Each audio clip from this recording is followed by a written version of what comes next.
Baarkoota diinadhaan karoorri keenya fashalaa jira. Maal gochaa jirta jechuudhaan aaritiidhaan itti dubbate. Diinaanis baarkoota ta'uu hin qabu kun dhimma tokko ati bilisa baafatta, dhimma tokko immoo ani adda nan baafadha. Ati waa'ee chokolaataa akka adda baastu nan barbaada. Anis mooyyuu waa'ee nyaata marzichaa ani addaan baasuun qaba jechuudhaan itti dubbate.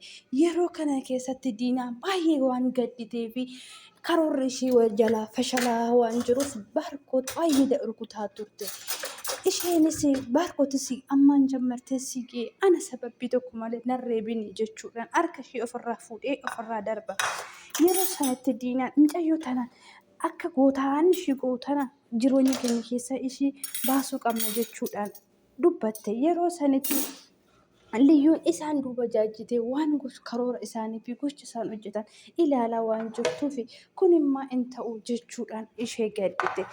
Isheenis baay'ee waan hubatteef balbala banuu deemte. Yeroo sanitti dooftarii Ato Abrahaam yaala isaa keessa galchuuf dhufe. Liyyuunis akka walidhaadhaan maal gocha dhufte eenyu barbaadda jechuudhaan gaafatte. Isheenis dooftariinis na dagattee moo ana dooftarii Ermiyaasii. Dooftara Uufaa Obbo Abrahaamii jechuudhaan itti dubbate. Liidaanis gita sanitti ifama dooftara sin beekne kanaafuu seeni jettee gara keessaa isa galchite. Yeroo sanitti dooftariinis Abrahaamiin jireenya isaa keessatti jiruun isaatii fi jireenyi lafa kanarraa akka itti gabaabbatee fi wal'aansa kamiyyuu argate akka fayyuu hin dandeenye itti dubbate. Diinaan dooftarii hooma qabeenya qabnu hunda gurgurree abbaa manaa kan koo akkanaa fayyuu hin barbaada jechuudhaan itti dubbate. Abrahaamiin gisee sanitti diinaa koo akkasii mootee ani tasuma qabeenya qabu hunda gurguree fayyuu hin danda'u. Qabeenya afachuu akkamitti akkas jettaa abbaa manaa koo qabeenyi fayyaarra caalaa jechuudhaan itti dubbate. Abrahaamiin gisee sanitti diinaa koo akkasii miti ani qabeenya qabu hundi kan mucayyoo kootiti jechuudhaan itti dubbate. Ani yeroo tokko waan tokko yeroon ta'etti kan mucayyoo kootiti ani waan tokko ta'ee mucayyoon koo waan itti kuftu nan barbaada jechuudhaan itti dubbate.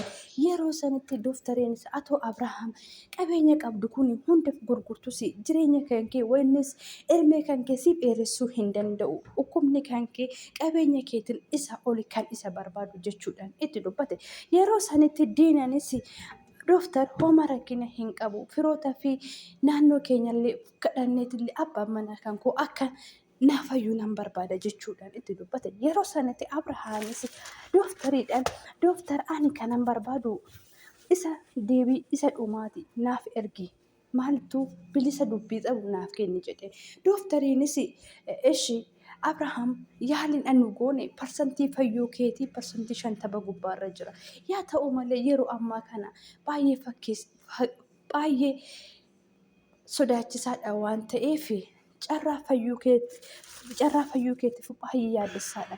Qarshiin ati qabdu kun hundiyyuu osoo fayyuu keetiif kan si gargaaru ta'e fayyuun kan keemoo gatii isaatirratti parsantii gadaanaadha waan ta'eef yaa ta'u malee yeroo si yaallu sanitti parsantii 100 keessaa parsantii 1 fayyuu kan kee kan agarsiisaa jiru jechuudhaan itti dubbata. Diinaanis wanni kun dooftar ta'uu hin qabu. Abbaa manaa kan koo akka naaf fayyuun barbaada. Abbaan manaa kan koo akka naaf fayyuun barbaada dooftar gara ta'uunis ta'uu naa gargaari jechuudhaan itti dubbate. Abrahaamis ani kanan jiraadhis nagayaa diinaa koo waan tokko hin yaaddanii qabeenyi kan koo kan gurguramtu tokko homtuyyuu hin jiru. Qabeenyi kun qabeenya mucayyoo tootiti jechuudhaan itti dubbate. Yeroo san keessatti diinaanis baay'ee gaddite. Mikinyaan isaa qabeenyi kun gurguramee isheen kan ofii godhachuu waan barbaaddeef mucayyoo dhanaatee fi osoo hin taane yoo harka fuunee jaalatamtoota fi kabajamtoota maamilii jaalatamtoota fi kabajamtoota chaanaalli siifan jalatti argamtan arramooyyuu jaalatamaa fi kabajamaa diraama Samreellaa jedhu Oromoodha. Sini qabannee dhufne hanga dhuma viidiyoo kootii na waliin akka turtan tasfaan qaba.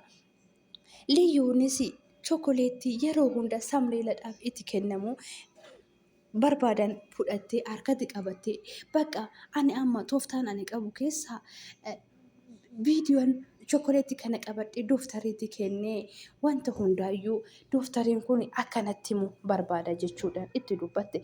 Yeroo sanitti dooftarii fi diinaan saalonni jaajanii waa'ee shirrii isaanii walitti haasa'aa turani. Innis dooftarichi diinaan akka bittee dhufte wayinis immoo akka inni ishee gargaaru waan taasiseef jireenya Abrahaam keessatti akka inni kufuu ta'uu fi waa'ee fayyaa isaa gubbaarratti akka kufuu itti himtee turte. Yaa ta'u malee dooftarichis diinaadhaan akkamii hojiin kan koo akkami jedhee gaafate.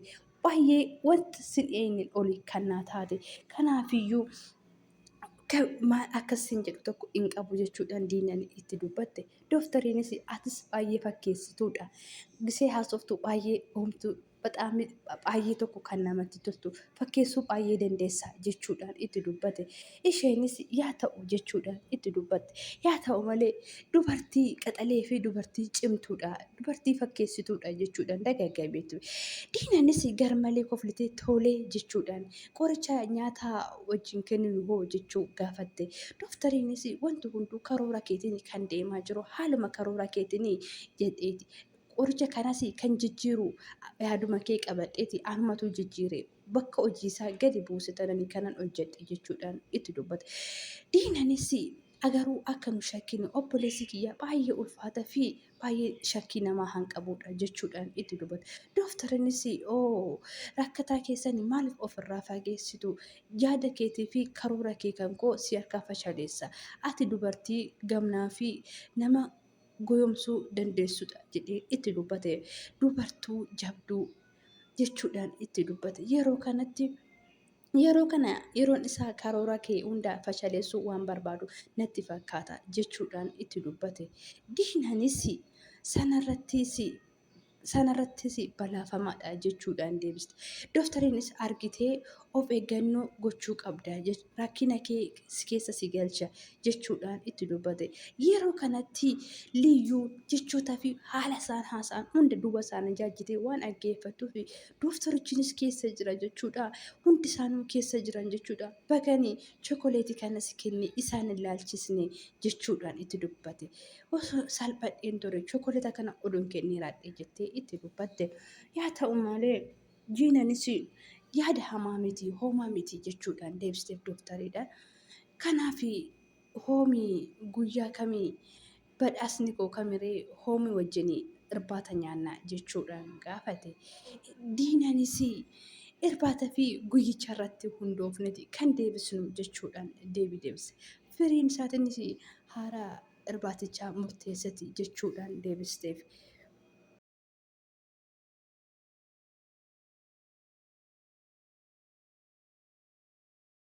Liyyuunis duuba isaanii jaajjitee gocha isaanii fi haala isaanii hunda waan argaa jirtuuf afachuu amma guyyaan keessan ga'ee jira. Sharrii fi gocha sin raawwattan kun hundiyyuu guyyaa sitti mul'atu hin jira. Guyyaa sin gallaxu hin jira jechuudhaan itti dubbatte keessa ofiitti. Yeroo kanatti baarkoot jaajjee diinaa fi dooftarii wanta haasa'anii fi wanta godhan ilaalaa ture. Yaa ta'u malee diinaa maal gochaa jirta ana booda na duukee maal go'aa jirta garuu muyyuu siif hin godha jechuudhaan itti dubbate.